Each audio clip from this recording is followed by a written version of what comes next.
ગુજરાત રાજ્ય સરકાર દ્વારા વર્ષ 2026-27 માટે રજૂ કરાયેલા બજેટ અંતર્ગત મહિલા બાળ કલ્યાણ, ઉર્જા, પેટ્રોકેમિકલ તેમજ પંચાયત, ગ્રામ ગૃહ નિર્માણ અને ગ્રામ વિકાસ વિભાગોની વિવિધ યોજનાઓ અને જોગવાઈઓ અંગે મહત્વપૂર્ણ ચર્ચા કરવામાં આવી. આ બેઠકમાં અનેક નવી પહેલો અને વિકાસલક્ષી પગલાં પર ભાર મુકાયો. મહિલા અને બાળ વિકાસ વિભાગ માટે કુલ 7,689 કરોડનું બજેટ ફાળવવામાં આવ્યું છે, જેમાં ચાઇલ્ડ ફ્રેન્ડલી કોન્સેપ્ટ આધારિત 2,000 આંગણવાડી કેન્દ્રોના બાંધકામ માટે 360 કરોડની જોગવાઈ કરવામાં આવી છે. ઉપરાંત દૂધ સંજીવની યોજનાનો વ્યાપ વધારવા તથા દૂધના ફેટમાં વધારો કરવા માટે 38.64 કરોડ ફાળવાયા છે. આ સાથે એઆઈ આધારિત એટેન્ડન્સ સિસ્ટમ અમલમાં મૂકવા માટે ₹5 કરોડની જોગવાઈ પણ કરવામાં આવી છે.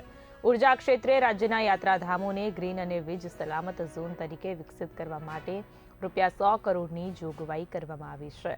આ યોજના હેઠળ દ્વારકા, સોમનાથ, અંબાજી અને પાલિતાણા જેવા મહત્વપૂર્ણ યાત્રાધામોમાં અવિરત અને ગુણવત્તાયુક્ત વીજ પુરવઠો સુનિશ્ચિત કરવામાં આવશે. આ સાથે જ રૂફટોપ સોલાર સિસ્ટમને પ્રોત્સાહન આપી કાર્બન ઉત્સર્જનમાં ઘટાડો કરવાનો પણ ઉદ્દેશ્ય છે. સરકારી તેમજ સ્થાનિક સંસ્થાઓની ઇમારતો પર 500 કેડબ્લ્યુ સુધીની ક્ષમતા ધરાવતી રૂફટોપ સોલાર સિસ્ટમ માટે રાજ્ય સરકાર દ્વારા સબસિડી આપવામાં આવશે. અંડરગ્રાઉન્ડ નેટવર્ક, આધુનિક વિતરણ પ્રણાલી અને ઇન્ફ્રાસ્ટ્રક્ચર અપગ્રેડ દ્વારા યાત્રાધામોના સૌંદર્યમાં વધારો થશે. સરહદી વિસ્તારોમાં વીજ પુરવઠાને વધુ મજબૂત બનાવવા માટે ₹100 કરોડની જોગવાઈ કરવામાં આવી છે. ખાસ કરીને કચ્છની સરહદ પર હવામાનની અસરને કારણે થતા વીજ વિક્ષેપને દૂર કરવા માટે ઓવરહેડ વાયરોની જગ્યાએ એલિવેટેડ કેબલ નેટવર્ક સ્થાપિત કરવામાં આવશે, જેથી બીએસએફના જવાનોને સતત વીજ પુરવઠો મળી રહે.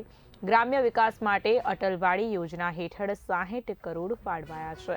આ યોજના હેઠળ ગ્રામોમાં સામૂહિક કાર્યક્રમો, સામાજિક અને સાંસ્કૃતિક પ્રવૃત્તિઓ માટે સુવિધાસભર કેન્દ્રો ઊભા કરવામાં આવશે, જે ગ્રામજનો માટે એકતા અને સંવાદનું કેન્દ્ર બનશે.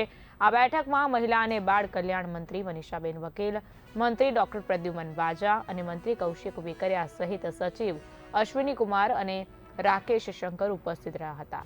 રાજ્ય સરકારના બજેટમાં સામાજિક વિકાસ, ઉર્જા સુરક્ષા અને ગ્રામ્ય સશક્તિકરણ પર વિશેષ ધ્યાન આપવામાં આવ્યું છે, જે ગુજરાતના સર્વાંગી વિકાસ તરફ મહત્વપૂર્ણ પગલું સાબિત થશે.